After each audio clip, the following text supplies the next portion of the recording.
ተሰማለህ ሄኖክ ነኝ ያመመኝ ነው ከዚህ በኋላ መዞር ሰልችቶኛል ቆይ ትንሽ እንፈልገው ምሩ እዚህ ድረስ መተሳ እናገኘው እንዴ ወይ ስልኩ አይሰራ ወይ ቤቱን አናውቅም ምን አርጊ ነው የምትለው ቆይ ምሩ ቤቱ እኮ የጠፋኝ እንጂ አካባቢው እዚህ ጋር ነው ማቅ በዚህ ጠራራ ፀሐይ ያንከራተተኛል እንዴ አቤቲ እንዴ እዚህ ጠራ ሰማም እንዴ ልጅን ተውና እንሂድ ሰማም እንዴ እየጠራው ምን ይለጉማል ምን ወደረቅ ነው ምን ያነቁራል የጠየቁን አመለሰ ታው እንጂ ምን አረገ ደወለ ይሄው ደወለ ሄሎ አብርሽ ምኑ ጋር ነው ደርሰናል እኮ ስልኬ ዘግቶ ነው ምኑ ጋር ናችሁ ወይኔ ማን አባቱ ነው ልጄ ነው የመጣው አዎ መሰለኝ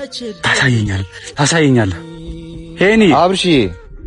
ተሰቀየን እኮ አብርሽ ምሩዬ ግቡ እንዴ እሱ ነው የመጣ ሄኒ አንተ ነህ ልጄ ነው የመጣው አብርሽ ልጅ ነው እንዴ እኔ እኮ ስጠራው ዝም ሲለኝ ነው መታረኩት ይቅርታ አብርሽ ይቅርታ ሲጠይቀው እኮ አልመልስ ሲለው ነው ከባለፈው አደጋ በኋላ እኮ መስማት አቁሞብኛል እንጻናዋቂነሽ ህይወቴን ይዘራሽ በመሞት መካከል ያይኔ ስር ታምርነሽ